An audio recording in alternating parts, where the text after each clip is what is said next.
listen to some of the records I put out from years ago, and I think, the weed was good back then.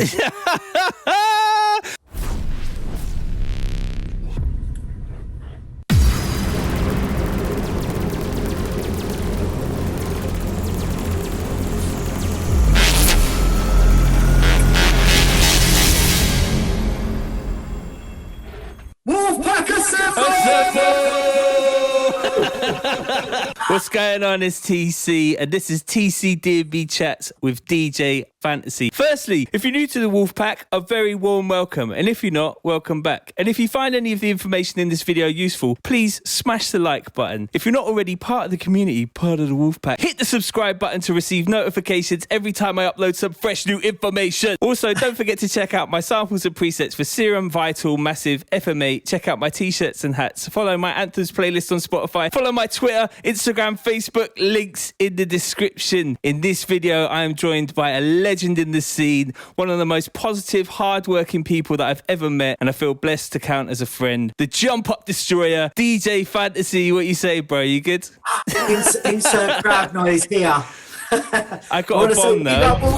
Do you know what? Big up all the WOLFPACK, because you know what? I'm part of the WOLFPACK. Because I watch all the videos. I've hit subscribe. So if you haven't, hit that subscribe button now and make sure. I'll be sitting there like maybe having a little bit of lunch or whatever, or doing whatever. Next thing I just get this little notification. I go, it's like, you know what? It's like EastEnders, isn't it? You know, if you're in it, you just think, I've got to watch it, even if you're like busy. And it's kind of like that with the videos that you're doing and, you know, all of that. I love them. They're so informative. They're also really funny, you know. I mean, I love the little echo you do on the WOLFPACK. Every now and again, you text me and you're like, you send me like that you're laughing at one of the videos, and I appreciate that, bro. Yeah, man. Come on, bro. It's good. But yes, how are you, man? 2021. Do you know what I mean? It's happening. Is it any better than it was before, bro? Well, I mean, you know what? There's a light at the end of the tunnel. Do you know what I mean? And that's all we got to do. As you said on the intro, I'm like always try to remain positive. You know, I see too many. It's so easy to be negative. Like, F this, F that. What's the point? All you're doing is. You're not airing it. People are just reading it and going, you know, you might get the odd person that will agree with you and that. But like, honestly, I've had to mute some people. I've had to mute people online, bro, because... Man's getting muted! No, but the thing is like, when you put something out on social media, it's such a like a mad platform. It's like I could be in a completely calm, chilled mood, and I read something that someone's put, and it can alter my mind. Yeah. And I always remember years ago, and this is why I'm like this, and why I think like this is because I was in this club, and there's this club called Hidden in Vauxhall. Basically, I was there, I was having a good time, I was just enjoying. I was just standing at the back. So I'm not one of those people that dance in the middle of the rave, you know what I mean? and then what it is this girl said to me, "There's shit in here, isn't it?" And I went, what do you mean? And she went, "Well, look at it. It's just, you know, it's just shit, isn't it?" And you know... Do you ever get that thing where you're DJing where there's like, I don't know, you're in a massive rave, like 5,000 people, it's all going off, and there's one guy at the front, just like this. Yeah, until you play one tune, then he's like this, and then after you play that tune, he's like this again, like what? Yeah, but you see, I understand that guy that's just standing there like that at the front, right? Because what it is, he's 4 pills in, right? And he's having a battle with his life right now. He's like going... I've got to remain cool because there's a girl to my left that I'm kind of feeling, like, if I go too mad, she ain't looking. She ain't looking. Oh, she's looking again. You know what I mean? Sometimes you can get like a little bit bad vibes by just like one person when you're playing out. I always find that like sometimes I end up fixating on like 1 or 2 people, and then I remember I listened to some other DJ's advice, and they were all like, well, one person in particular, I think it was one of the Pendulum boys, was like, don't look at the crowd. Just don't look at that front row and just look at the back of the room and just like fixate on the back of the room. It changes the whole perception of the rave, because if you fixate on anybody who's bad vibing at the front, it can make you change what you're going to play, or how you're going to play, or how you're going to like approach the rave. That. Let me just quickly finish my point about so this girl said to me, "Is shit in here?" And like I was just standing at the side. I can't remember who was DJ, and they were smashing it anyway. The crowd was having a good time, but I kind of started breaking down. We're in the middle of Vauxhall. We're in a small little room with about 250 150 people. Everyone's off their nut except me. I don't drink. I don't take drugs. You know, so, and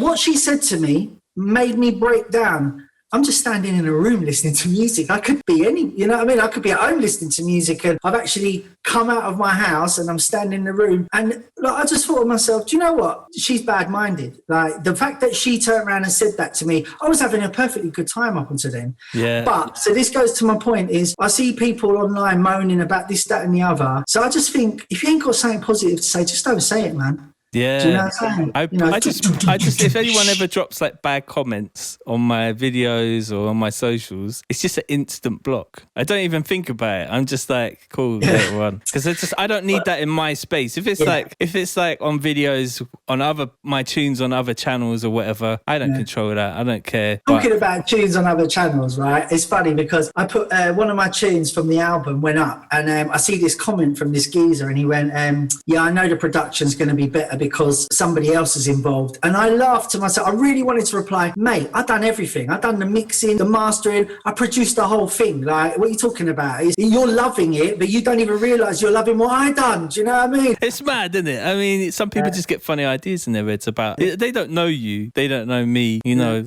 I like to think that I generally try to do the right thing in any situation that I'm in. And I do my hardest at making music, you know, like I'm trying hard. And yet sometimes people, they just get the idea that you are one way or another, and that is how it is. You know what?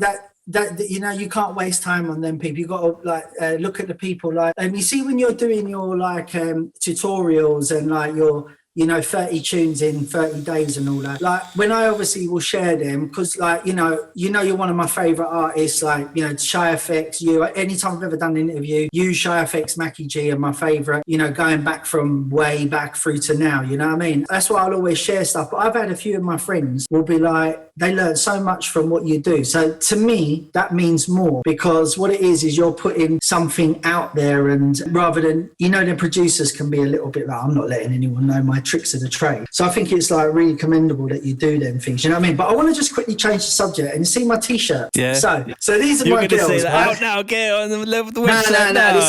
This is private. This is fun. So what happened is on Father's Day, my kids all dressed up as me.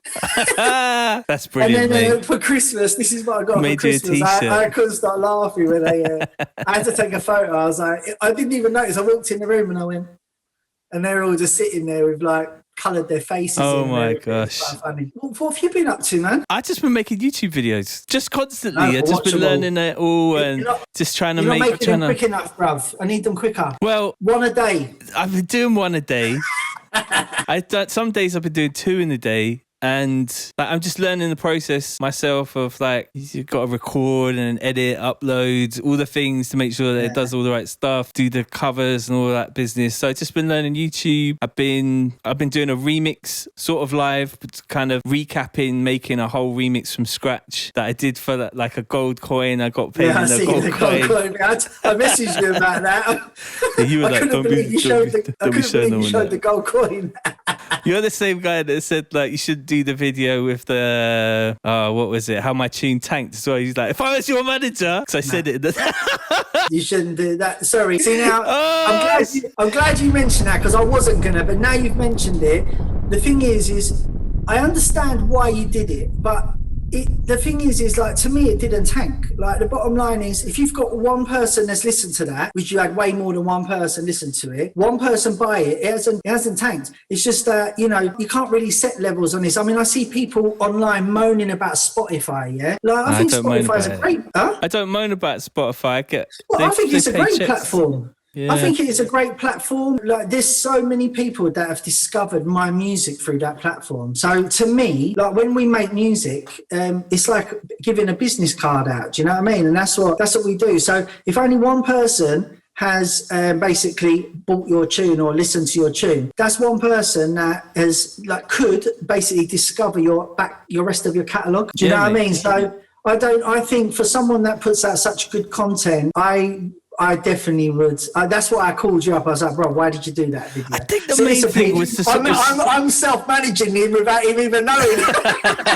Well, I've obviously got no power. Where's my 20%? That would be like, where's my 15%? But my main point was, some tunes connect and some don't. And like 2 tunes before that tune, the Sounds Like TC tune, it's like smashing it. So like not everything, I guess my main point of that video, which maybe I didn't put across as well as I could have done, and I might actually just make another video just to kind of clarify, but the 2 tunes back from that tune is absolutely rinsing it. So like some things just connect with the Spotify, whatever it is, algorithms, or it gets on the playlist, or just maybe it's just because it connects with your fan base. And then sometimes if you try something a little bit different, maybe it could work, but maybe it's just not going to hit in the same way. Yeah, but the thing is like music is subjective, and like that's why, you know, I don't think anyone should ever say someone's tune is shit, because I hate that. Like, because do you know when we get sent like, when we get sent promos? Yeah, I cannot put anything but that's sick.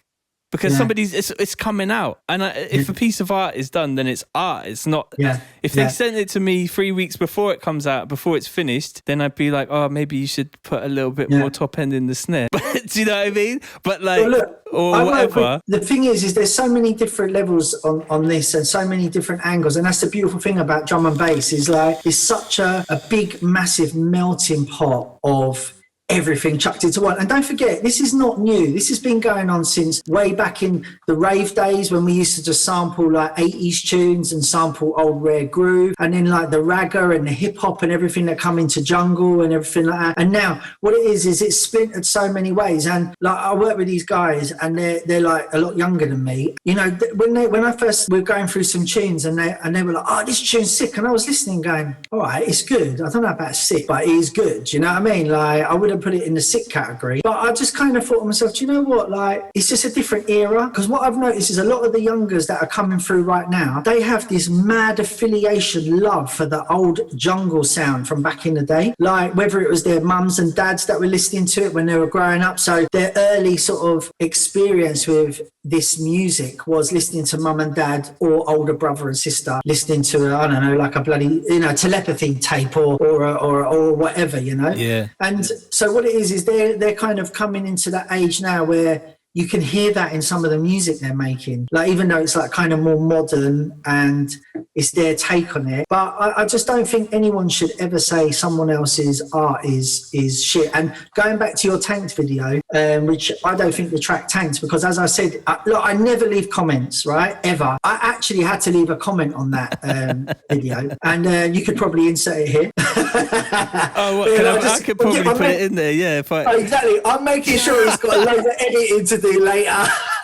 But the thing is bro, the edits are long, you know. It's just exactly. Like, by the end of it, I'm wired. But you know, let me just quickly finish this point. Is like, if that tune was on an album, everyone would have been going, "Oh my god, that tune's sick!" Like Wilkerson and Sub Focus just released an album. The album's sick, yeah. But like, I'm not gonna play every single tune on that album. I'll probably play like 3 or 4 of them. But that doesn't mean that the other tunes are not as good as they're probably, in some people's opinion, better than the ones that I would play. That's why I think doing that kind of tanked video, I think you worded it wrong. Do you know what I mean? I think I think it should have been, why did my song not perform as good as my last song? Okay, yeah. So can you redo that video?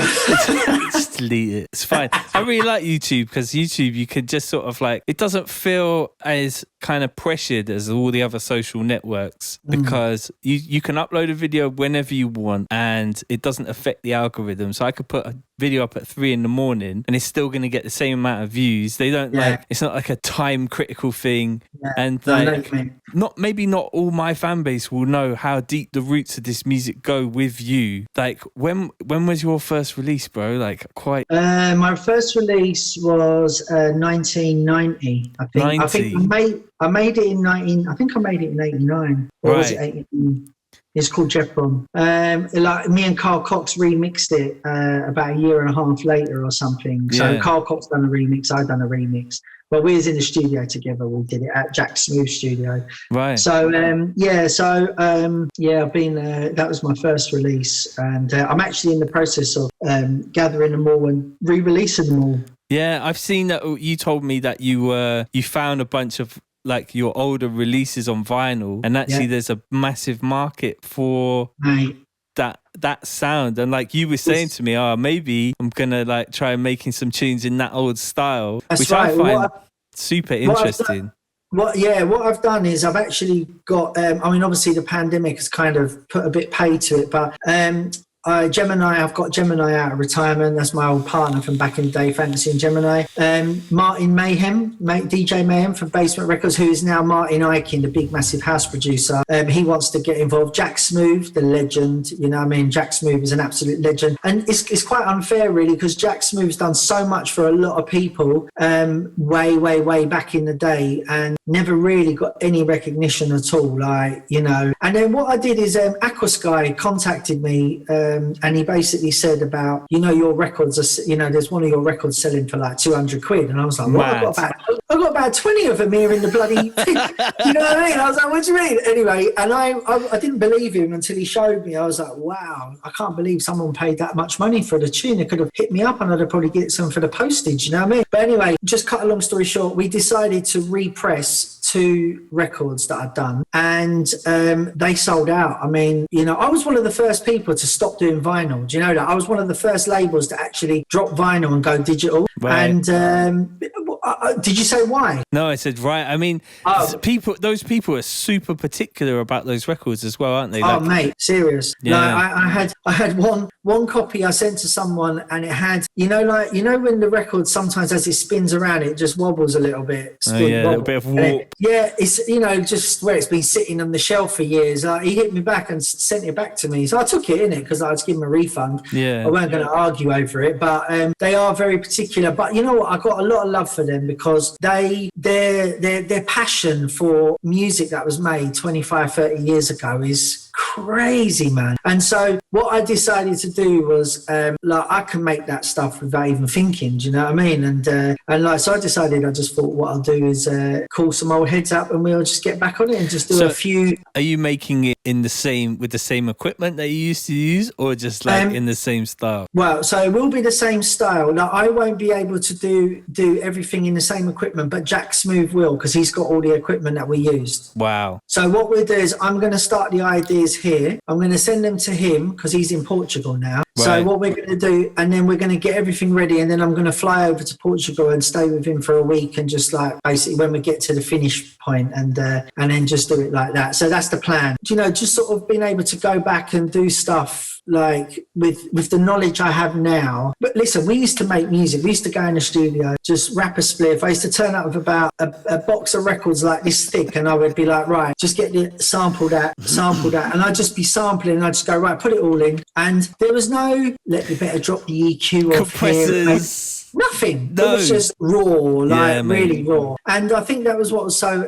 amazing about that time was it just was the raw vibe of it all. And that's what I want to try and do, try and bring that raw vibe back. So it might mean that breaks are not completely tight. They might be a little bit loose, but that's cool. That's just time saving, isn't it? It's all got a lot more intricate as we go down the road of like the production story. Exactly. You know, I've always been from my very early days really intricate because that's all I really knew. Maybe a little bit before, when I was like on the Atari ST with like a sampler, before like digital audio workstations existed. That's kind of where I learned how to treat audio and how to chop up samples, and like even the idea of getting a drum break and taking the snare and the kick out of it and then repositioning them on the grid or whatever, like that was actually that was a hard thing to do. Well, we used to just literally get the key, it would be the middle C key, and just go yeah, that's what I'm saying. And then maybe you cut the snare out so you could go you know what I mean?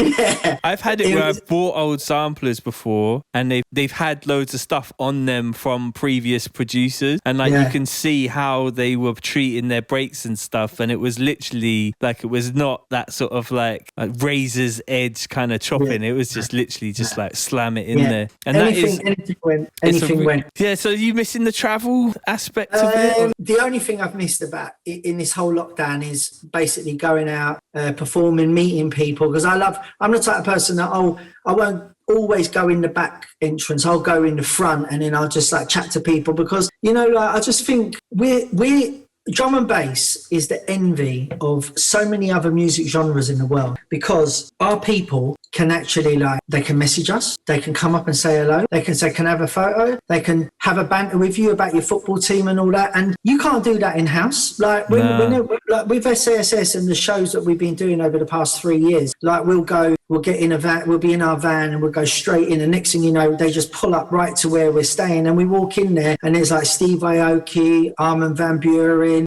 Don Diablo, all these people, and they're all like proper like safe people, man. You know what I mean? They're like really, they're cool guys, man. And you know, it's lovely to be able to meet these people and like hang with them. But the ravers are never going to get a chance like what we have to basically go and converse with them, just have a little banter and find out about. I remember the time when we were talking with Steve Aoki, like I couldn't believe he even knew we did drum and bass. I was like proper, like a bit like, what? You know, we do drum and bass. And he was such a lovely guy, and we were there with him for ages, just chatting away. But what I'm saying is, like, if you go to a big EDM or house festival, you ain't seeing none of the artists in the crowd. Nah. You go to a drum and bass rave, you'll pretty much see the artist somewhere floating around, maybe going checking out all the arenas. And I think that's why I think that the real drum and bass fans that love the music, that, you know, there shouldn't be people like sort of being negative about artists and about things, because we're the actual artists that you can actually contact. If somebody wanted to like contact you, they just hit you up on Instagram or Twitter and just be like, yo, TC, blah, blah, blah. And there's a very, very high chance you're going to get back to them. Yeah, hello. Well, I'll be like polite. I feel like there's this whole thing with some artists where they feel like they don't want to engage with their fan base because it might sort of break the kind of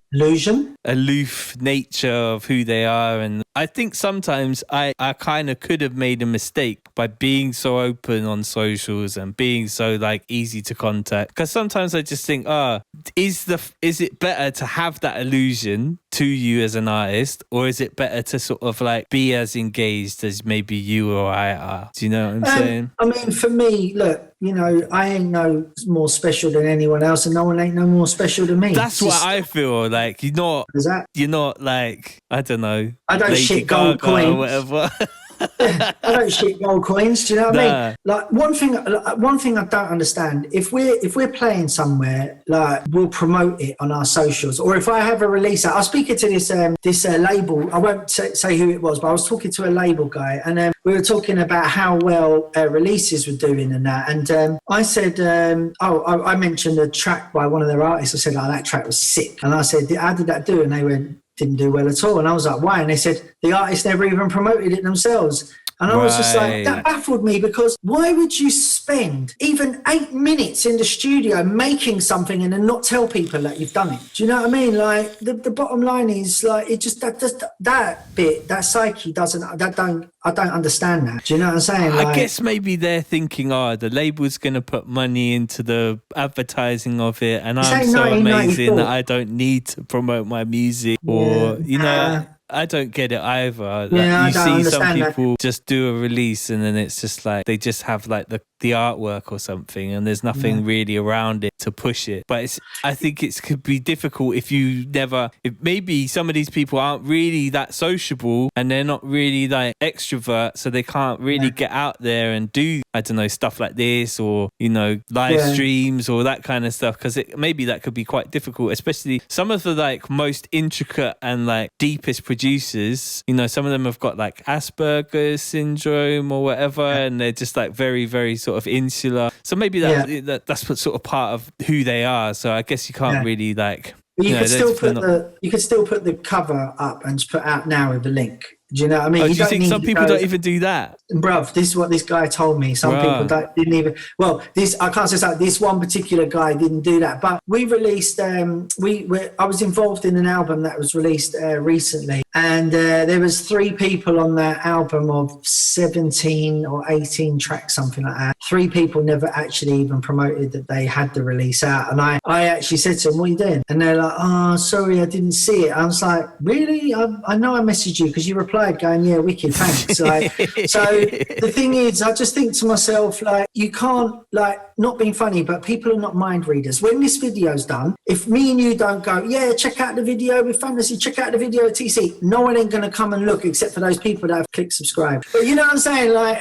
them people there, then they're not going to know. So you have to talk about these things. And, true, you know, and I just don't understand. But I tell you what, I've been doing, one of the things I've been doing during lockdown, and this is from the first lockdown, is I've been really, you know, like, because I remember sitting down thinking, like, let me just have a little look through the timeline, because I haven't really been posting that much lately, because I think that unless there's something, like, you know, when people are like, oh, I've got this news coming, I've got this, that and the other, I've got this great news. Have you done the vaccine? Have you found a vaccine?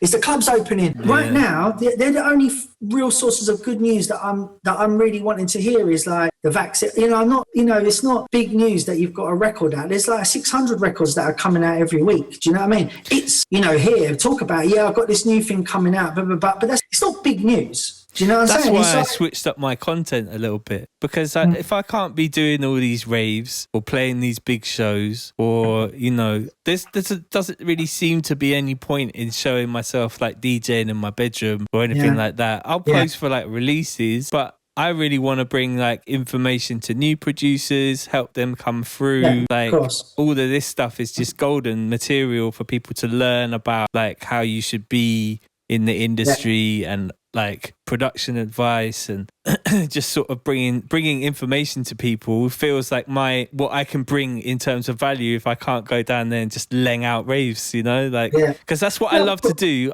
You know me, I love to play out. It's my favourite thing. Yeah. I love prepping my tunes for the weekend, getting like 3 new bangers ready to drop. What was it? Like, listen, what was that thing that happened when me and you had done a back-to-back?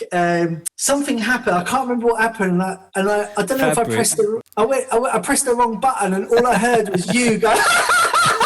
It's just like, fucking hell, he's louder than the crowd. You know what? I don't even care if I mess up in the rave. Like, there's been a few occasions where I have just stopped the tune or like clanged the mix, and I'll just get on the mic and be like, sorry, like I fucked up, and then I'll be like, I'll drop like a sick double drop after that. It just shows that that you are actually mixing and that you're a human being. Yes, that's it, the human factor. And I think, but I'll tell you one thing, I always remember this one time, it was at Innovation, and I was on after you, and like you absolutely destroyed the place, right? And in your last song you played One Love. Oh yeah. And I turned around to you and I went, why are you playing this? No, I was expecting a drop to come in, and you went, no, you got about another minute. I was like, oh, fuck. You know what I mean? Trying to get ready. And then I went to you, why'd you do that? And you went, I've just smashed it for 55 minutes. I don't need to smash it on the last tune. I want to reset it for you. And I went, you fucking legend, wicked. You know what I mean? And you know what? It's mad, because what you do is, like, I started doing that. Like, what it is like, I just thought, you know what? Bring it down. Like, because, you know, you've just killed it for 55 minutes. You don't need to, you know, like 8 tunes at the end, like all like triple drop in and all that. You know what I started doing as well? So, like, if the DJ before me was one of those, like, I need to smash out a 6 double drop thing just before you come on to show that I'm better than you, I just start with like 5 minutes of like the most minimal drum and bass you ever heard, just literally just like with a bass, with like, I give the crowd like 5 minutes and then just drop in like the biggest tune that there is.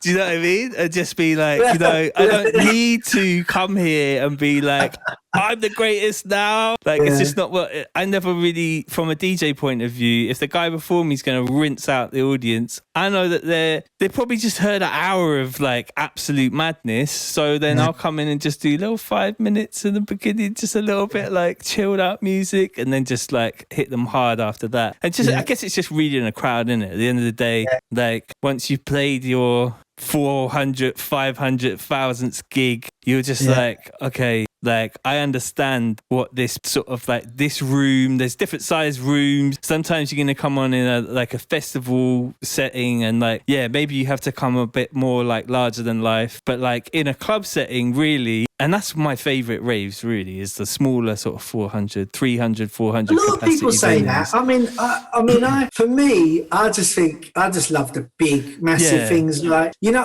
I remember but if saying, it's a madness in a 400, if it's like don't get me people wrong, they're reaching sick as over the well. decks and trying to rewind your tunes and you're just like bustled by loads of people and it's mad, then that is like, I really enjoy those ones, because if you can get them, everywhere is amazing to, you know, like everything has its own different vibes. But I always remember when we did the O2 Arena with the Red Bull Culture Clash, I remember turning around to Mackie and I said, like, just have a little look. And as I'm telling you this now, I can picture it in my head. I went, have a little look around. This might be the only time we'll ever get on this stage. I said, Rihanna's been here, Justin Timberlake's been here, mate, all the top stars in the world being on this stage. And have a look now and soak it in. And as we were looking, just to see the people, and then, you know, the O2 goes like that, doesn't it? It goes all the way up to the top. Just people for as far as the eye could see. And I was just there like this, just going, wow.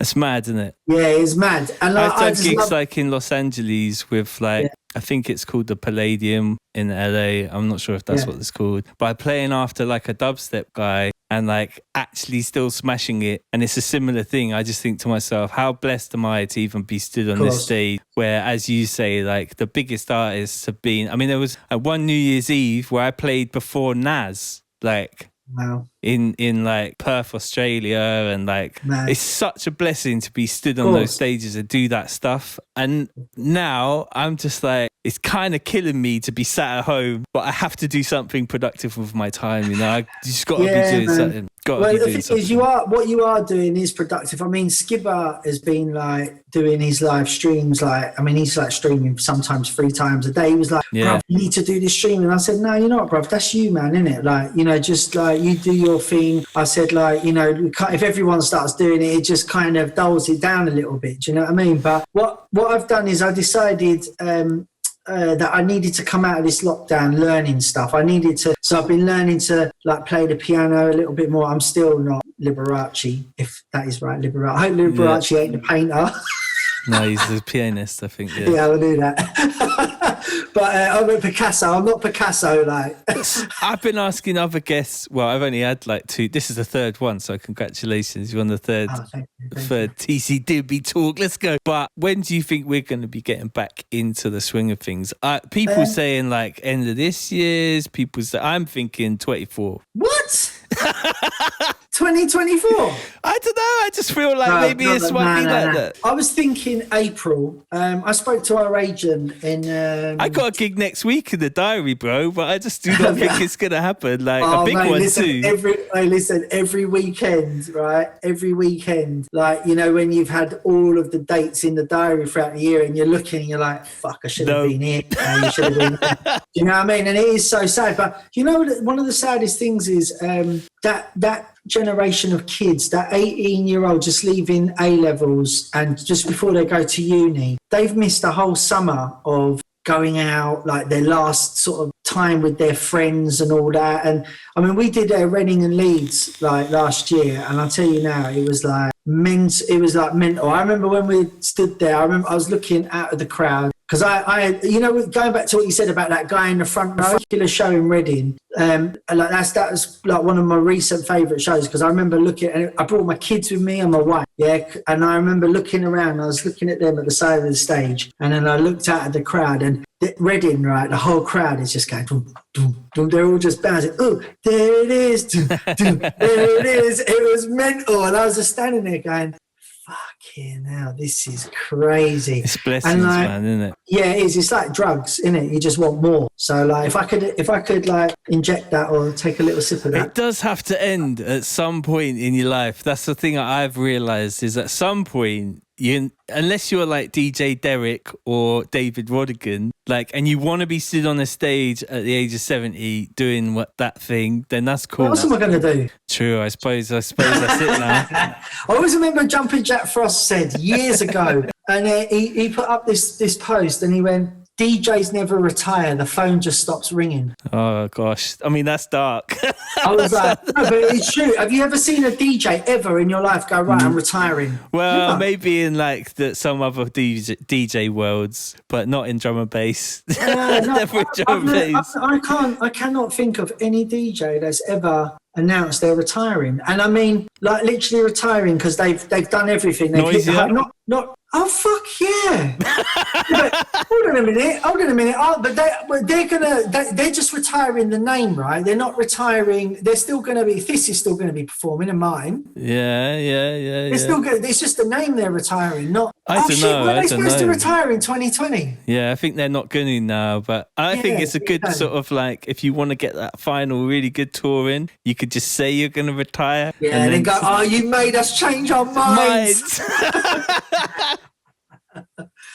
Yeah, no, as I say, I just think like, you know, the thing is with music, it's not like anything else. Like, you know, a footballer, you get to an age where, you know, I mean, I still think ageism is a massive thing in football as well. You know, when Chelsea signed Thiago Silva, everyone was like, oh, he's 36. Not the fact that, so what, he's 36, but he's still better than pretty much like 3/4 of the people in the world in his position. Do you know what I'm saying? Let's face it though, you don't have to necessarily be at the peak of physical fitness to stand up and press play and then like beat match a few tunes and go like this. Hey! But that's what I'm saying, you know. So we don't need them things. So the thing is, that's why I think, you know, like. Although saying that, when you do stand up in front of 10,000 people, it does get the heart going a little bit, doesn't it? Sometimes. Mate, honestly, like it's amazing. It's amazing. But that's what I'm saying. Like, I just like, I remember when we did Tomorrowland, which was an experience, man. I think I was there that year. If you, I think you was as it goes. I think I played like 2 sets before you with the lobsters in the backstage and the champagne. My missus was like, "This is amazing." Yes, that's right. Yeah, bro, it was next level. Yes, the lobsters. Listen, mate, how sick was the food there? Mate, the food, the way they looked after you was just so good. But anyway, so Mackie and I and my wife, what we did was we just literally, like, when the set finished, we went raving around Tomorrowland, bruv. We was there on the main stage. We went in the techno arena. We checked out as many arenas as we could. And we basically soaked it up for about maybe 6 hours after. Do you know what I mean, bruv? If there was somebody that we knew, they'd have seen us like in the popping away and like just blending in with everyone. Didn't give a shit. I was just enjoying it. And I think, you know, it's them things there like that I miss sorely, you know, being able to go and perform and then go and enjoy the music. And the one thing I was going to say about music is it doesn't matter how old you are, people enjoy music. Do you know what I mean? I remember one year I went to EDC Vegas to play, and I'd love to go there. Swedish House Mafia's final gig, like the last gig that they ever played. Yeah. And like all the guys backstage were like, "Tom, you got to come and see this. It's the last time." Did you go? That they're gonna, yeah, and I just went off and like obviously because you imagine got if a you were wristband on at the same time as them. Imagine you were on the same. That would not be good. It would be pretty dry. That would not be good, bro. You'd be like, whoa. Listen, everybody, yeah? Right, listen. I want you to hear me play, but fuck it. Let's all go to the other arena. It was pretty cool. Like, definitely an amazing experience. And like, me and the missus went to Vegas like just before New Year's Eve, and we hired a car and we drove it down to where they do the EDC show. It's like a big sort of speedway track, and it's so weird to see it with not all the lights and all the people and all the madness. So it was just like, but seeing Swedish House Mafia's last show was quite an experience. A lot of times I get this feeling in my bones like I'm in the wrong music, but then I just listen to drum and bass and there's no way, I can't even dance to house music. I just do not know how it's possible to dance to that music. No, but the thing is, I hear what you're saying, and it's funny you say that because like so many people I talk to, like producers, should I say, that I talk to, that's so mad what you said is so true. They love other genres of music and they'd love to make that music, but there's just something about drum and bass that even through all of the madness, all of the like, you know, the politics, I hate saying that word because it's called politics, it's a load of old bollocks, but through everything, it's the music. They just love the music. And as I said earlier on, our music is the envy of of a lot of different genres, because the people who love drum and bass are loyal, and that's why, and they love it. They don't just like drum and bass, they love it. Do you know what I mean? And I bow down to all those people. Bruv, do you know what I mean? Me, all of them. And that is why I won't never be aloof about like, oh yeah, I'm too, no, because you know, without them people loving what we do, we ain't shit. We're nothing. It's simple as that. Yeah, exactly. And I think that's why when I see someone put up, you know, I don't see it that much. I don't really like look at internet, but when I like used to look at the social medias and I see, you know, somebody uploads a tune and then there's comments like, oh, this is shit and all of that. And I just think, like, do you really like drum and bass? Are you a real drum and bass fan? No, I know, but I always think to myself, like, if I ever had a bad day, like a lot of times I've managed to turn people around in my Facebook comments where I'll just be like, is everything okay? Do you know what I mean? Like, are you cool? Because like, I know you probably don't really mean that and you're probably just having a bad day about it. And then usually they'll come back and be like, they'll just be like, nice. Why put your bad day on someone else's? Because that's how, you know, not everybody has learned that it's not okay to sort of to spread your bad vibes. And some people are just a little bit like on that negative vibe anyway all the time. So that's just what it is. And that's kind of just people really in general. A lot of the world is like, they feel like, I mean, we're so blessed to be living in England and to have any kind of opportunities to be able to do any of this stuff. It's just amazing. And like, for me, not being able to go out and do gigs and not being able to travel and stuff like that has showed me that what I was living before is kind of made me count my blessings even more. And then when it comes back, I'm going to be so eternally grateful, of course, for every single show. I remember Groove told me one time, he was like, T, you should treat every gig like it's your last. And it's true, because you just never know when that phone's going to stop ringing. That's that. I mean, I think I even talk about that in my book. Like, I think I even say you just treat every gig as if it's your last one, even if there's like 10 people in front of you or 10,000. Play to the best of your ability. If only 10 people have come to see you, make them 10 people like think, yeah, man, I was glad I went to see him. Yeah. Do you know what I mean? And everything like that. But you know, as I was saying earlier, you know, one of the other things I've done through this lockdown is I've been looking at some of the new talent coming through, and I think it's just amazing, like some of the raw talent that drum and bass is bringing through right now. And in a time where there ain't even raves to kind of for people to get gassed about. Is there any shouts to any new artists that you're feeling at the moment that you've seen come through?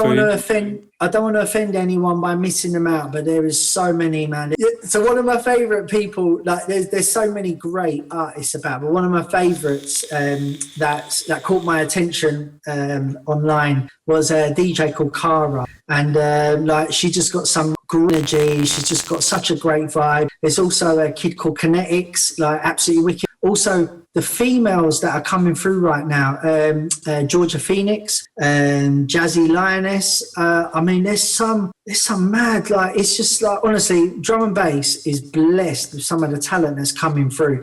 And that's not even talking about some of the guys that are already out there doing their things, like your Ben Snows, your Crossies, you know, and people like that are already kind of got a bit of a name for themselves and making moves, like, you know, and it's them people there that will just keep this thing going. Do you understand what I mean?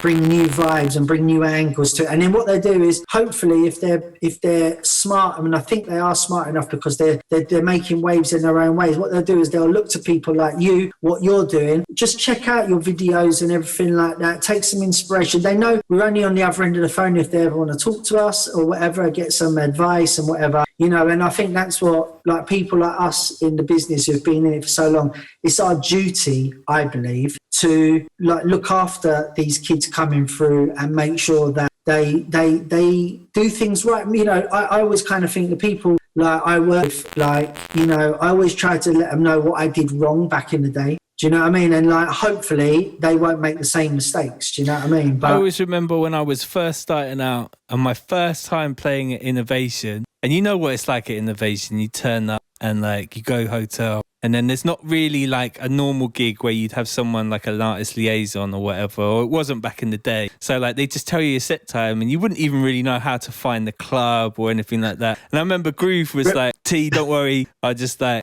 just come find me at like this time and I'll take you to the club. And it's just like, rah, like, community thing. Yeah, really, really nice, like just safe kind of.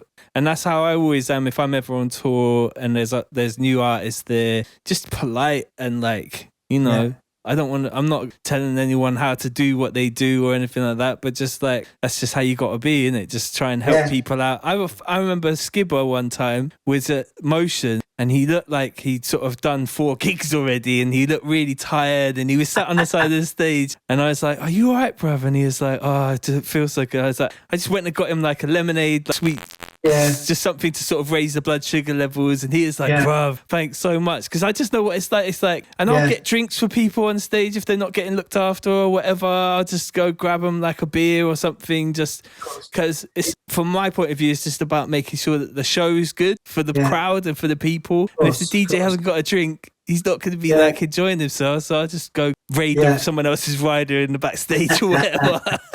I think drum and bass has definitely got more professional over the years. I mean, there was a time when I remember, like back day, turning up to a rave and you had to find. You was walking around looking for the promoter for about 2 hours to get your wages. I mean, that still happens now. Oh no, not for the past while. Well, it hasn't happened for the last year. Well, not to you because you're levels, isn't it? But it's like, I'm sure there's still raves where there's kiddies going and playing them raves, and it is hard to find the promoter to get paid or whatever. Man, bruv, these kids are different. Yeah, they got management from when they're 18, 19 years old. Bruv. Seriously, and it's like, I mean, I never even knew what management was. I thought management was the geezonals that you have to complain, that you complain to. You know what I mean? Like, it's quite mad, but yeah, I mean, when I was writing my book, which is out right now, 3 Generations Deep, it's available from my website. Just thought I'd get that in there. We'll stick the link in the description for you, bro. Wicked. And so basically, when I'd done my book, when I was writing it, it was quite therapeutic because even though I had Carl Cox was managing me, I didn't really, because he was my mate, I didn't really think of him as he was managing me, because it wasn't like he turned around and went, right, I'm going to manage you. He just went, look, come on board, we'll look after you, we'll do it and the other. And them years that I was with Carl and Maxine were just like, they just catapulted. What do you want to do? Do you want to come techno or do you want to go jungle at the time? And I was like, well, look, jungle, I just see my blood in it, you know what I mean? And I often think to myself, what would happen if I went techno with Carl? One thing is, I think now you wouldn't be talking to me. You'd have like a leather jacket on, and you'd be like some sunglasses, sat on a beach in like Miami probably. Or something. But I wouldn't have met. I wouldn't have met my wife though. That's one thing for definite. I mean, all these blessings come from like these choices that you make in life. That's what I'm saying. But I just wanted to also, before we, I mean, I got a lot of time and there's no sort of time limit, but I'd really like to talk about some production as well, if we could. Just like any synths that you're feeling at the moment, like software. I know that there's been a couple times recently where you kind of called me up and you got little issues or whatever, and I try and help you out with things, and vice versa. Like, I know that you've told me, Tom, I don't think maybe the bass is right on this tune or that tune. But like, is there anything sort of like, I know from my point of view, I keep going on about it, but Vital for me as a synth, I think is amazing. I see you doing, I see that, and I see the presets. I was actually going to like grab them because I ain't got the time like you to just make them sit there and making them synths. Do you know what I mean? I don't really have time, but it's the only way I can live right now. So but you know what? The difference is, like, there's people like you, there's people like Mackie, like people like Martin Ikin that just can open these things and they just know them inside out and just do save. And like, some people are rapid and some people are not rapid. But for me, one thing that I've really kind of really struck me, and I was thinking about it the other day, funny enough, is, and I was actually going to tweet this or post it online, I'm so lucky to have, like, people around me like Mackie, TC, Calix and TB, Brendan Futurebound. I'm trying to think of who else I borrow their ears, all of your ears. And what it is, I know I've missed someone, so apologies. I'll try and remember in a minute. But what it is that I have 4 or 5 people that I kind of just send stuff to, like, what do you reckon? And And what it is they know they don't have to give me no bullshit. They can go, listen, this is you know what I mean? And I think that's amazing advice, even for like new producers who are coming through. Like, try and build a little network of people that you trust with sending your tunes to, and you know aren't going to just blow smoke up your ass and say that's amazing. They'll be like, they got your true interests at heart, which is just to get the best music out as possible. And building those little networks. I know I've had, as a producer, through many years of having different groups of people that I was rolling with and sending them tunes, and then, like, you know, you just sort of you get that feedback, that honest feedback from people is just invaluable, because those fresh ears, you can't have that when you're making tunes because you're so like locked into it. Yeah, totally. I've had people just, I mean, Chris on one occasion, Chrissy Chris, I sent him a tune and he did like a re-edit of the tune and like cut one of my basses out and put it like every 8, and it was at every 16, and just to show me what I was missing. And to have that is amazing. That sort of somebody who's just willing to take sort of half an hour out of their day just to sort of do something like that is so sick. And like, I always try and give that back if I can to anyone that reaches out, you know.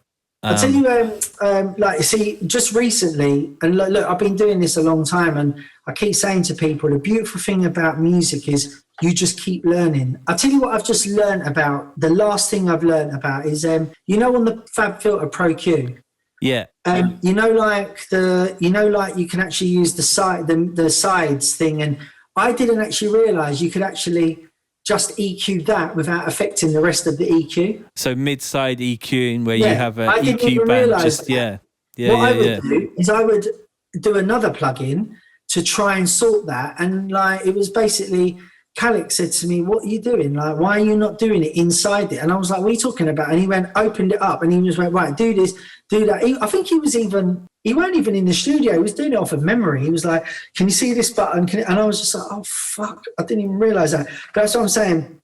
It's invaluable having people like that you know they're giving you advice or giving you like just a little tip to not. And it's pure out of love. It's not like it's a two-way street as well. Yes, of course. That's what I really like with people like you, especially with people like Joker and other producers that I work with or talk to. I know that if I tell you something, if you come up with something sick and you're gassed about it, you won't be like, "I'm going to keep that to myself." You'll be on the phone to be like, "Tom, have you seen the new thing? It's so sick. You got to go get it now. It's amazing." I'm just like, okay, that's wicked. It's two-way street. It's so important, because I have had, in the past, there's been some other producers where it just feels like they're just calling me up for my knowledge, but there's never like that. Don't want to give you nothing. There's never that sort of like ringing you up to be like, "Have you tried this?" And so, have you tried this? Yeah. Yeah. You see, I remember when obviously because of lockdown we haven't done anything, but before lockdown, when I was in the studio with Mackie and Mackie is one of these rapid, like he just sits there and he zones out and he's like this and he's like bam bam bam bam bam, and he's so quick. I had to go, "Stop a minute, what'd you just do there?" And he'd go, "All right, cool."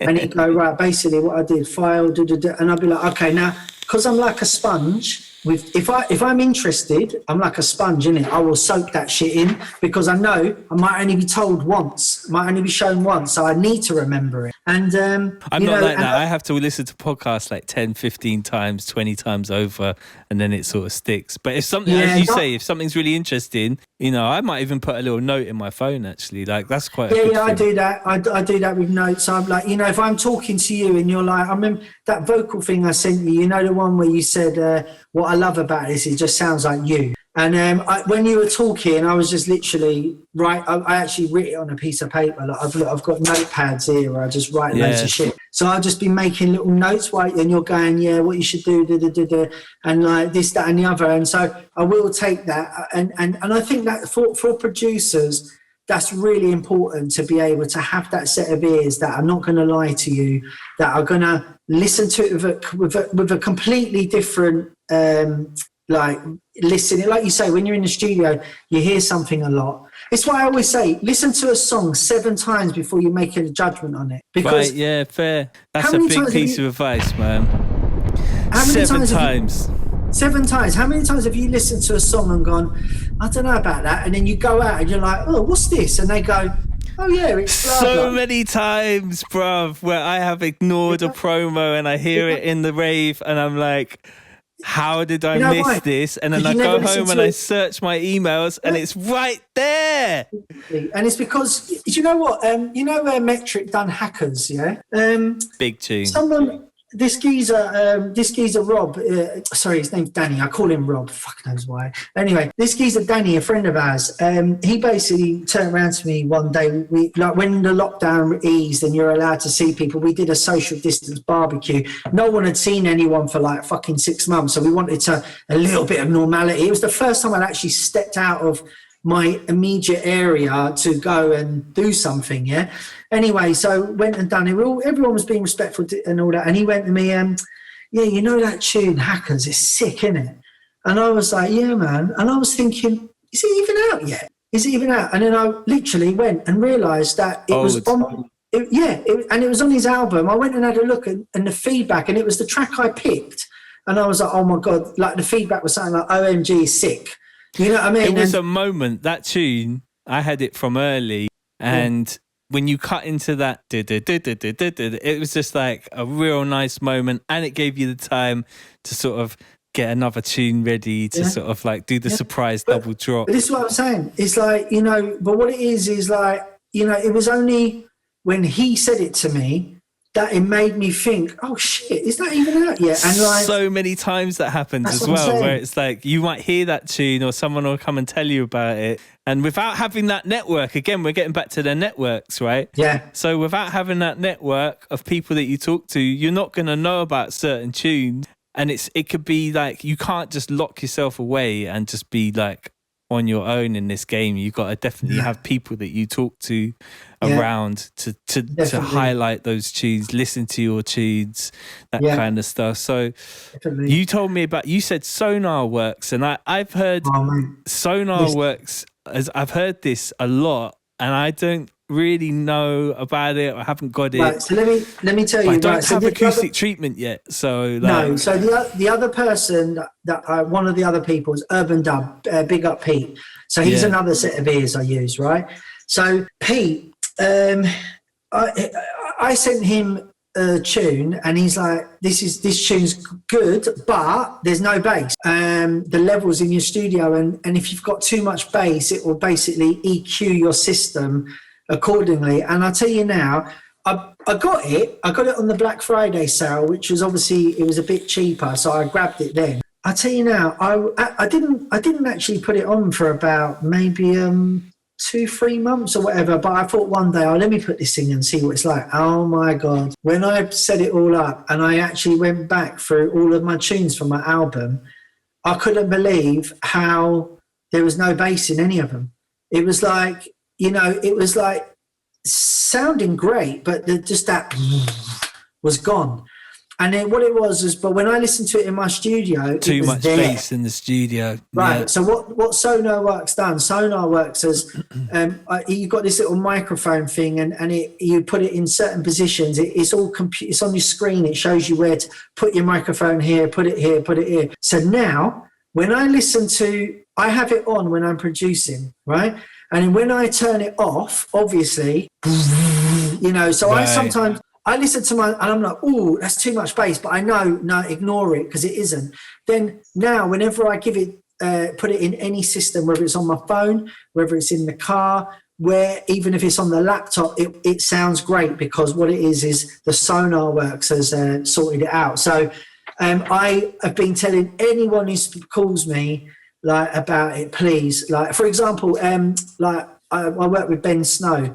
And Ben Snow, I was talking to him the other day, and he was, what it is when he sends tunes, they're really distorted. And I was like, bruv, why is it all distorted? And he's like, no, it sounds fine, mate. I said, bruv, I'm telling you now, it's like, oh, and we've worked out that it's his room. Like, right. What it is, so I told him to buy SonarWorks, and I said, I promise you, when you get that, your everything will just sound different. I've always been a spectrum analyzer guy, so like instead of having like a treated room, because the one thing I've always felt is you never really listen to tunes in a perfect environment other than when you're in your acoustically treated studio, or like, you know, clubs aren't acoustically treated, and I guess cars might be, and if you stick headphones in your ears, then there's no acoustic treatment necessary because it's going directly into your head. But I've always worked in like a live room. My room has always had, I've never really had acoustic treatment that much.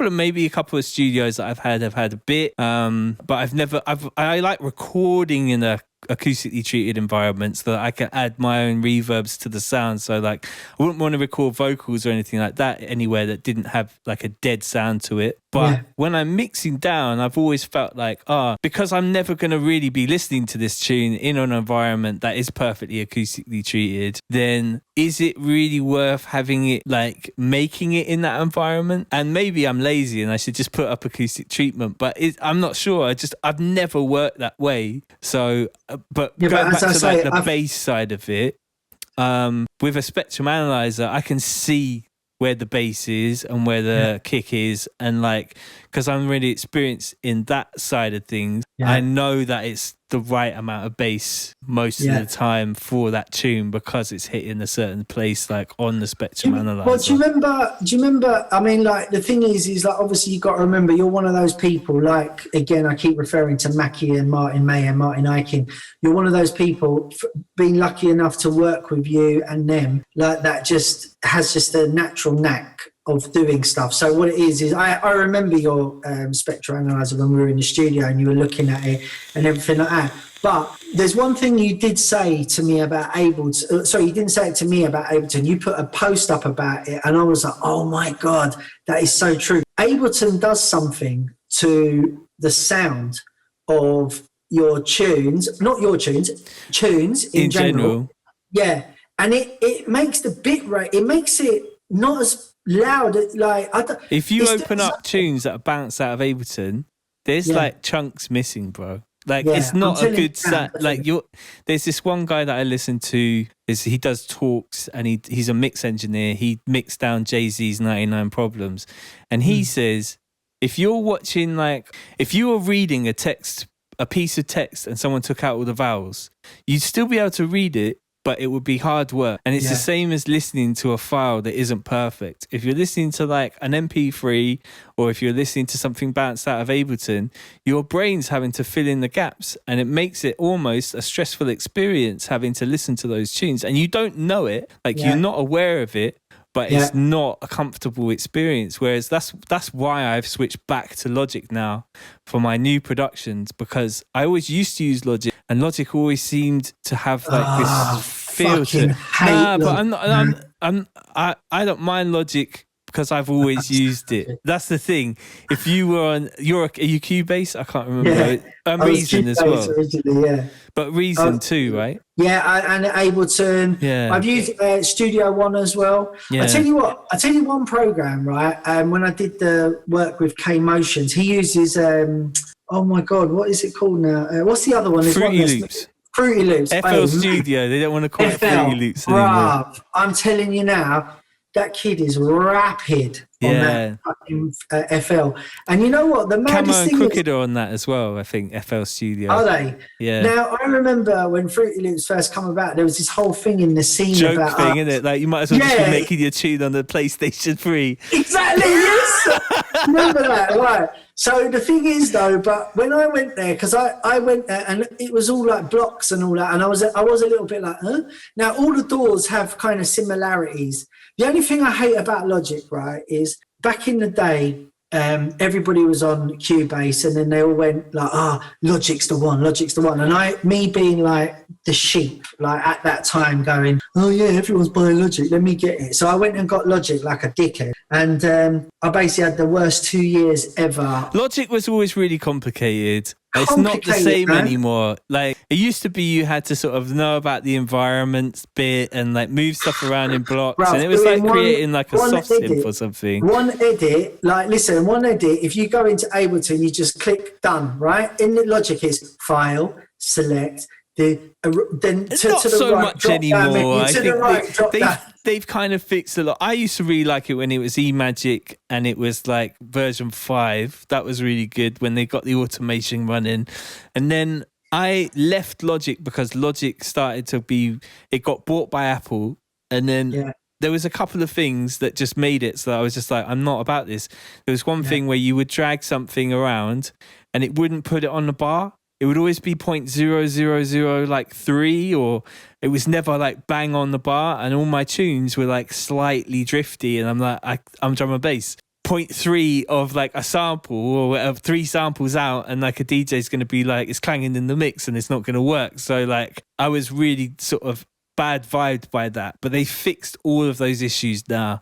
And from a sound point of view, and because I know how to use it inside and out, because I've tried, there's another one called Reaper, which I tried for a bit, and like all kinds of Bitwig. I tried that. I tried Studio that's what One. I was going to say. That Bitwig, I was looking at that Bitwig a few years ago, because apparently Bitwig, you can work with someone and it all works over the internet, so you can operate each other's doors from wherever. I think they said they were going to do that. I'm not sure if that actually happened in the end. So they threw out the thing and I was like that. That would be sick. I don't think there's so much stuff that hasn't quite been nailed in music software. I feel like when I'm using like video editing software, like Final Cut Pro X, or there's another thing called DaVinci Resolve that I use for video editing.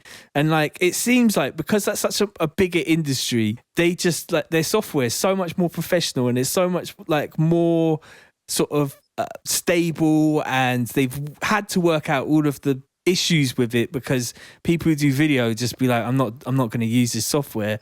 Whereas like with music, it feels like we're kind of forgotten from a software point of view because it's just not that financial thing, especially with like, I guess there's sort of a top 1% of people who make a lot of money out of it, but they're just all Pro Tools, right? I think maybe Pro Tools is kind of the sort of like top tier sort of door that people use, but to actually be creative. Is Pro Tools like, can you use Pro Tools like you use Ableton and all of them? Yeah, so I had Pro Tools 11 for a bit. I thought it was just all audio files. No, nowadays you can do all of the stuff. I'm not sure if you can load up VSTs, and they have their own plugin format called RTAS or RTAS, and it's a very stable kind of environment because obviously like film production companies use it and big studios that record orchestras use it, so they need to have that really sort of like professional outlook to the stability side of things. But you can use it as a DAW. I know Ronnie Size uses it to make his tunes. So like Skipper uses it as well. Right. Skipper uses he's been using Pro Tools from when he had the Platinum Performance Studio in like the 90s, you know what I mean? And just see pure audio files. I always thought it was better for vocalists. That's what I thought. Because what they do is they just put their track on, like the music they're chatting over, and then they layer all their vocals. So I always looked at it as just, I never really see little blocks of breaks and little hi-hat here, another, you know what I mean? So that's I don't know quite how much like how good it is from that point of view. I did have it for a bit, Pro Tools 11, and I tried to make tunes in there, but I think I need to know something inside and out before I can make a tune in it. And really Logic, even though I haven't used it for ages and had to relearn all of the key commands and all of that stuff, at least I know my way around it. Yeah, well, they all have a similar feel. But I tell you what, talking about things, you know, your 101 Ableton tips. I thought that was brilliant. I really enjoyed that. I thought that was so good because I think there needs to be more things like that. Because, like, for example, one of my boys hit me up the other day and he's like, "Oh, I'm so frustrated. I want to throw my computer out the window." And I was like, "Why? What's that?" And he's like, "I just can't never write no bass lines." And I said to him, "Okay, cool. Go and visit this channel, this channel, this channel, and just pick up tips from them." And like, you know, and I just directed him to like a few people like yourself online that are actually like doing these kind of tutorials, like to try and help people like make their production better. Do you know what I mean? And, you know, I spoke to him like a few days later and he's like, "Oh my God, wicked, thank you so much." And, you know, the maddest thing is how he never even thought about looking online to, oh, what can I say? The first thing I think, if I don't know something, the first thing I think is, right, YouTube. YouTube or Google. I just, you know, if there's anything that I can't do within a DAW, I'll just Google it straight away. And usually within like the first page of results, you're going to get the answer that you're Gonna looking get for. something, isn't it? I mean, Yeah. it's not, there's so much amazing learning resources now. The reason why I did 101 Ableton tips is because I saw a video when I was learning Blender, which is the 3D software to make 3D graphics. And there was 4 or 5 kiddies who'd already made 101 Blender tips. Yeah, so like whenever I have any thoughts, and now I've started doing the daily journal where every single day I put the date at the top, and then I just throughout that day I make all, because I used to be like a checklist guy where I'd make big lists of things to do, but I hate lists of things to do because I never do all the things on the list. So if I just do daily things, then I can just check back and go, oh yeah, I needed to do this, this and this. But it doesn't feel like I've got this sort of like job kind of list thing that I got to go through. But anything I learn in that day, I just chuck in the journal as well. And I got like lots of different sections in there for like code and business ideas and all of that stuff. I'm one of these guys that had like 5 different books and I just never knew where any of my thoughts were. And now I've almost got like my brain sort of mapped in my notes on the Apple. And the one thing I don't like is I don't know where it's backed up. And also like, not that I care about like intellectual property stuff, but I do feel like I'd like to have like a hard copy of it on a thumb drive or something. Because if there's like any problems with like my Apple account or anything like that, I'd be pretty pissed off if I lost it. I think Apple have got us all hooked, really. The missus said to me like a few months ago, "Are you going to get the new phone?" And I said no, and she's like, "Why?" And I was like, "What's wrong with the one I got?" The one I got is fine. It's just like this rabbit hole, man. It is mad. But I just think, you know, when I first started in this business, there was no social media, nothing. It was just. How did you get attention? It was like you would print some records with your distributor. They'd send it to the record store, and the guy in there would be like, "This came in, it's good." And if they sold 10 copies, they'd order another 20. Do you know what I'm saying? That's kind of how it would roll. When I first started, I was selling them out the back of my car. Yeah, exactly. My car, like your car's like this, right? But my car would start the day like that. And then but you know what? I think the world is a little bit like that now because there's a lot of artists who are selling USB sticks with tunes on, and it feels to me like it's a similar vibe where people are just like, you know what? I don't like this music industry. I don't like the fact that Spotify pay me 30.0037 pence per play, and I'm not big enough an artist in the commercial sense to be able to make money out of it. But I know that there's 100 people out there that are desperate to get this tune, so I'm just going to make it this price and put it on a USB stick. And I love that. I love the fact that our music is going back to this kind of like out of the back of your Ford Cortina or whatever car you had at the time. I think probably a Beamer. Was it a Beamer? What did I have at the time? No, I had a Ford. I think I had a Ford Sierra. No, I had a Talbot. There you go. Talbot Solara. So anyway, check this out. Yeah, Mackie and I did a USB key about 3 years ago, maybe 2016 or something like that, and it was mental, like how that just flew out the door. So I do know that they can sell. It's such a good ethos behind it because people are paying a good price to an artist that they love, and it's not, those tunes are going to get rinsed by those people. And you're not going to get into the charts with that, but you know, there's a very small likelihood that you would get in the charts anyway. And I feel like we've all kind of maybe been duped into this thing where we think, I could have a number one, or I could get on this playlist and get all these plays. When in fact, your music isn't like that. Your music is really an underground music for underground people who love your music, and they will pay a good amount just to get them tunes, like as if it was on vinyl, but it's not. It's a USB stick, or even just putting the tunes up for sale on your own website and not and like cutting out the rest of that industry, because it's just no need to give 15% to the distribution company and then like get nothing for it. Do you know what I'm saying? I just feel I really like that people are doing that. There's a fine balance between both of them. I think, of course, you kind of, you know, look, I mean, I just know from the music we do that you know, like the amount of people that have like discovered, you know, the amount of people that don't even realize how long I've been doing this. They think I've just started 3-4 years ago.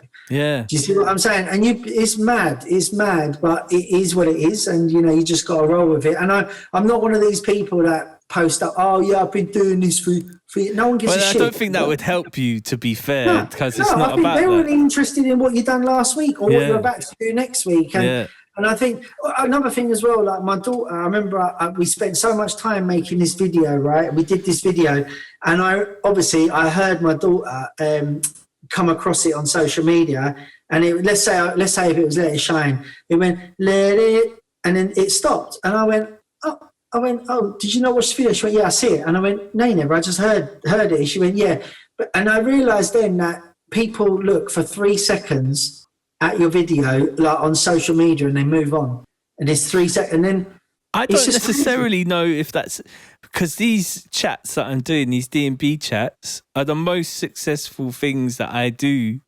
I think people have got time to sit down and listen to an hour or 2 hours. Well, I think things have changed. The lockdown has helped that, because I tell you now, true. I just walked in to the living room, and I just, like, my daughter's watching 2 people like us sitting. They're obviously sitting in a room together they've both got mics like what you've got, and I don't know what the hell they're chatting about. They're chatting about all sorts of stuff, and YouTube is the television for the next generation, because you see, when my kids move out and go and live wherever they live, they ain't gonna buy Sky TV or anything like that. Nah, they just want Netflix. Internet. Yeah, that's it. Internet, Netflix, and they'll watch YouTube. Do you know what I mean? And I just think that's why you can see all the big TV companies are integrating all of them things into their platforms. Well, now. they got to, haven't they? Now, and you know, that's definitely. just the broadcast medium now, isn't it? These are good. These mics are good. If you're a vocalist, they're actually sick for a cheaper mic. There. I don't know what that is. That's a SE Electronics. Okay, yeah, I got one of those. Yeah, so but I've always lusted after this one microphone that is made of unobtainium. It's a U87. So I've got a U87, but I got like the new one.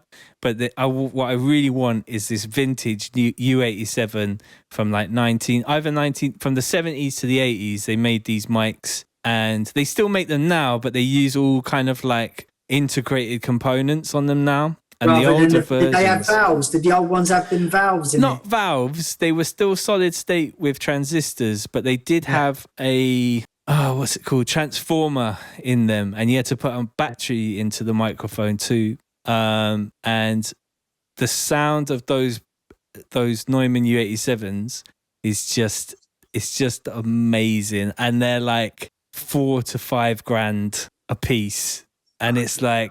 That kind of change, I don't know. It'll be Well, maybe I just can't do it. I think that was about 60, 70, 80 quid or something. Do you know why I bought that? I bought that because those SE ones aren't cheap, man. They're good mics. I have a plan to do my book as an audiobook. Right. So that's why I got it. And I thought what I'd do is I'd do one chapter a setting. There's 30 chapters. It should take me 30 days technically. But these things never work out like that. But no, it don't. It really don't. Because I kind of wonder, like, would anyone want to listen to my voice? Yes, they would. They would probably prefer to listen to it than they would to read it. I think in a lot of times now. Would I change my voice? Would I do something like? Today, fantasy or will I be just like, in a time before jungle? Yeah, just before it all started. But one thing, like, to really know, I don't like preaching to people, but this is about learning and information. And like, one thing you got to learn about drum and bass is it is really long. It's long. You might make a tune, and that tune will sit on your hard drive for 6 months. Then you send it to a couple of DJs, and they'll start playing it. Then, like, maybe a year after that, one of them will be like, you know what, that tune's really smashing it right now. And then maybe a year after that, the tune might come out. So 4 years later, after you made the tune, it might be. And you got to understand that you'll change it a little bit as you go through, but like. Just don't be too impatient to get tunes out too quickly. You got to be funny. That's funny you say that, because there's a kid who's about at the moment, and I'm giving him some help and all that, and he's made like about 15 tunes, and they're all really, really decent. Yeah, but so I was just like, look, don't be in such a rush. And he's like, no, I just need to get it out. And I just said, look, mate, I said, not being funny, but you ain't even got there's no raves to go to. What's going to happen is you're going to put it out, and then what's going to happen is nothing's going to happen, and then you're just going to get disheartened.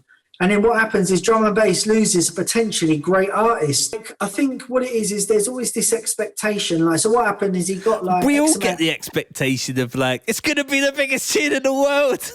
Do you know what?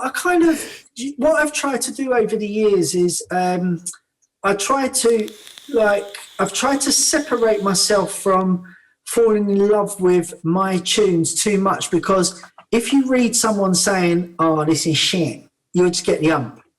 So what it is I'm like, yeah, right, this is ready, this is cool, I'm happy with it, I will play it out. And what I did is when I first got into this music, I wrote music I liked, and I didn't even know if anyone else would like it. It was an absolute bonus when they were selling fucking hotcakes. Do you know what I mean?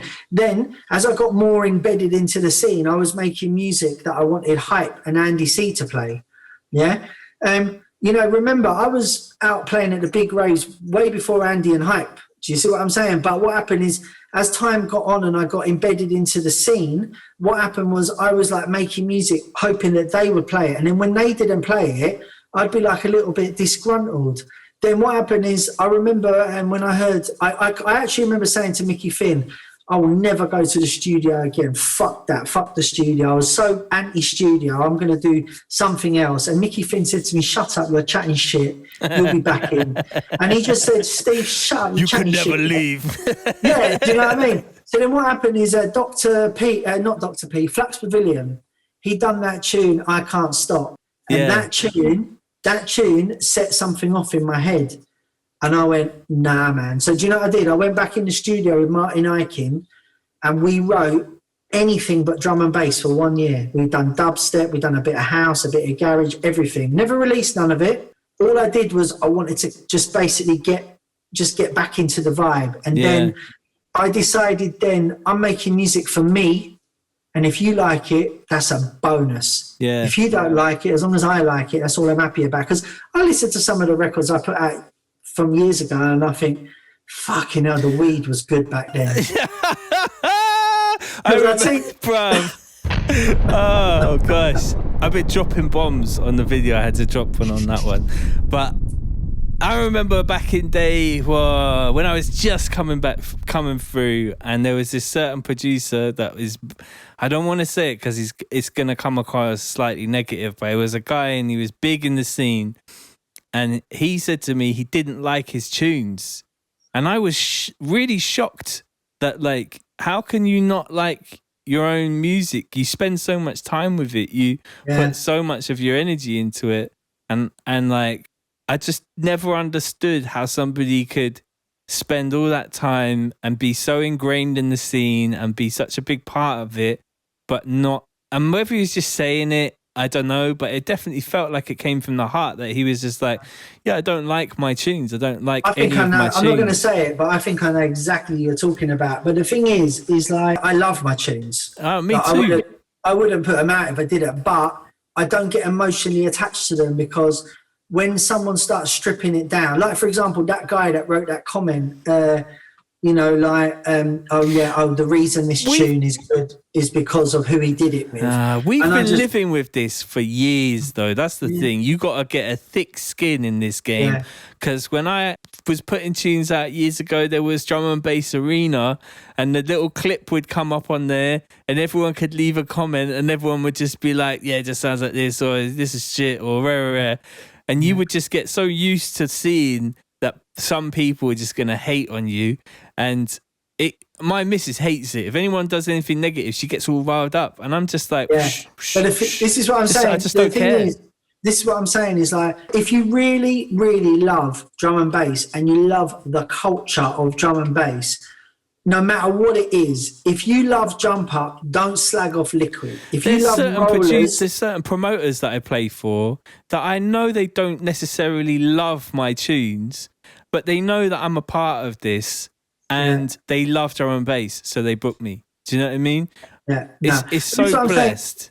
You know, but the thing is like, you know, just to finish my point was that, you know, this music, like where we're accessible, everybody in drum and bass is accessible. It doesn't matter. If you want to speak to Harry Shotter, you can hit him up on his socials and he will reply to you. Yeah. But if you want to speak to, I don't know, like whoever, like some, you know, like Don Diablo probably won't reply to you. Yeah. Do you understand what I'm saying? But the thing is, what I'm saying is we're such an inclusive genre, inclusive group of people that I think that it's, you know, it's I think there should be more positivity around the whole thing rather than any negative. I remember the old group DnB Talk. It's not there no more. Did they get rid of that? I don't know if it's still there, but it's not a thing no more. I remember something come up on there, and do you know what I love about the drum and bass people is usually get people will start, like someone will put up like, no, this is shit. And then you get the first 20, 30 people go, yeah, it's fucking shit. And then one person goes in and go, no, man, this is sick. And you see the whole tide change. Do you know what I mean? And they're all like, and then what it is like, I'm just like, you see, that's just like the drum and bass. It's like when Andy plays your tune and then it's like, everyone just loves the tune. There was, you know, do you know there was a thing like, I'm not sure if it's such a thing anymore, but there was certain DJs that could break a tune. They would play it, like Groove used to be that guy, Andy, Groove, Ronnie, Andy, Marky. They still got Brian that power. Brian G as Brian well. He would like support a tune properly, open with it if he loved it, or play it every single set. And because just sort of break it. Everybody was like, I want that tune because they got it. Unfortunately, we're in a time now where that don't matter because you just bypass all the DJs. How many times do you get a promo sent through to you? Out tomorrow. Do you know what I'm saying? It's like, fuck's sake. I tell you what, though, I will tell you this. I remember the last time I ever cut a dub plate, right? So I was at Music House, and this was when, you know, DJ Crust. Crust was like the hottest shit in drum and bass, right? Crust was the first person to play one of my tunes in the club. And that was amazing. Well, listen to this. Yeah, so Crust turned up at Music House, right? And I was like, "Yeah, what are you saying, bro?" And we were chatting, and he was like, "Yo, I got these tunes here. Like, now one of them, he gave me 3 tunes. One of them is still never ever got released. I think I might still have that on a plate, yeah, because I sold all my records and all my plates years ago. And one of them, it's ornaments, man, ornaments. Yeah, true. I sold that. Then one of them was out maybe 6 months later, but one of them, no, I didn't realize this. So anyway, I cut 3 of them, and then I went out that night, and I was playing out, and I was so gassed to be playing this tune, first tune. This tune was so bad. I knew that everyone in that place would be like, "What the fuck is this?" Yeah, bruv.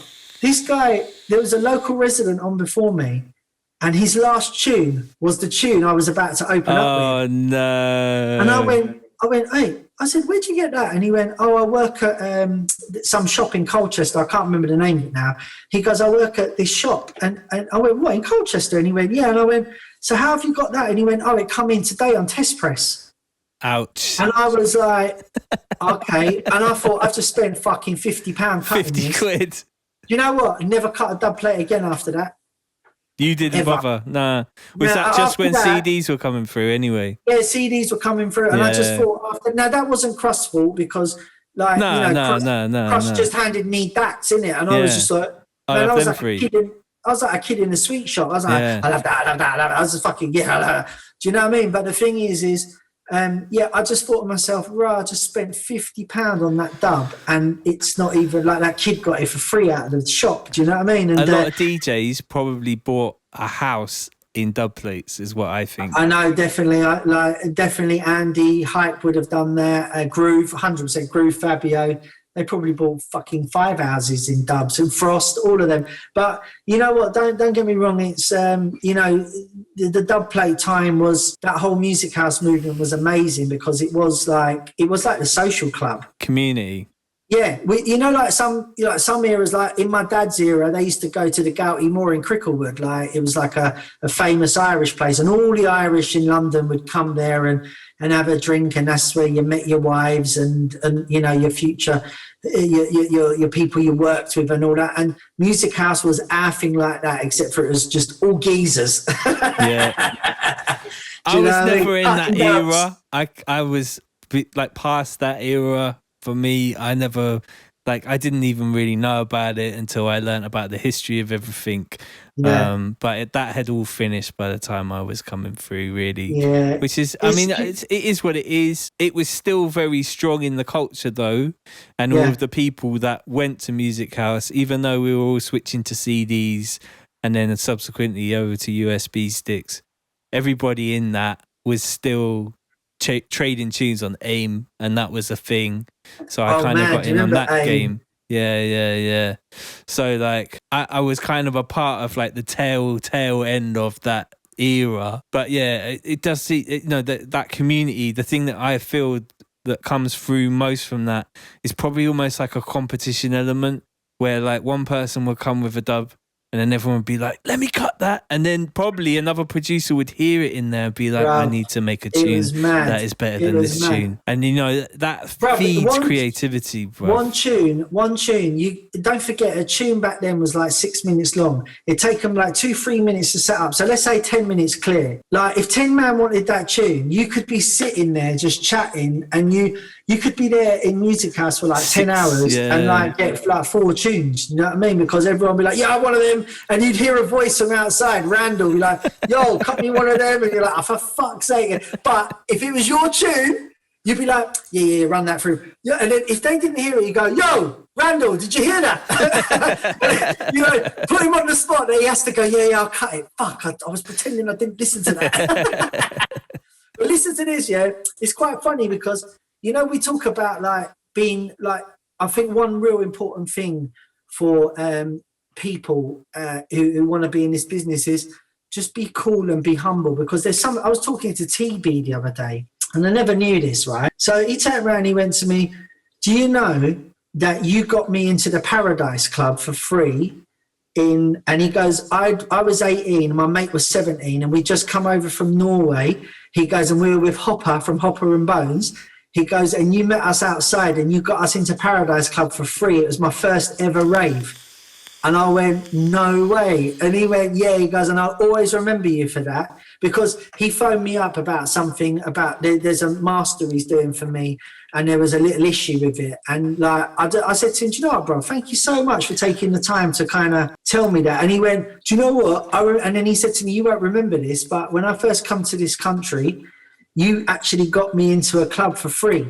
Got to pick up TB's mastering service as well. Mate, sick. Like, I've heard masters that TB has done, and they are ridiculous. Like, the actual sound of them is fire. And like I always say, you can master your own stuff if you want to, but if you give it to a set of ears like TB's, mate, he's gonna come and he's gonna crush. Like, if you've got the tune right and it's the tune, he's gonna add that 10, 5, 4, 5% extra that's gonna give it that serious kind of pressure that you need to have everyone be like, wow, that's sick. So big up TV, man. He definitely does that. But you know, he's not the only person. I've had so many people say to me, do you remember, I remember the first time I met you won't remember this, but you got me into innovation for free, and like you got me here, you did this, and I'd be like, oh, wicked, okay, thank you. Like, no, sorry, I don't remember that. And they were like, paying it forward, is that what they call it? Or you're paying it for, you know what I mean? You just got, it's just about being cool, isn't it? I think that's a perfect way to wrap it up. I think we've done, just be cool, innit? And I want to just say thank you so much, man, for taking time out of your Sunday. Yeah, the missus is text me going, how long are you going to be? I've got some work. One here as well. How long are you going to be? How mad is that? And they're both probably talking to each other going, can we shut them up? I got the same text. That's so mad. Do you reckon they're talking to each other? That's I don't know, jokes. maybe. But thank you so much, man. It's been a great honour to speak to you. And if you would be happy to come back on the show at any time, it would be a great honour, man. Like, we need to do one for my channel as well. Of course. So I want to big up all the WOLFPACK. This is going to be a long edit job on this one. Good luck with that, bro. Nice one, brother. Right. Thank you so much. Much love. I'll speak to you later on. Wicked. Take Peace, care. bro. Take it easy.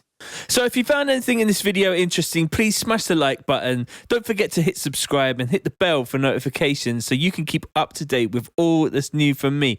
Let me know your thoughts in the comments below, and if you have any ideas for future videos, I read all your comments. Don't forget to check out my sites in the description below for samples and presets. A massive big up to all the WOLFPACK, and thanks so much for watching. And I will see you in the next video. Peace.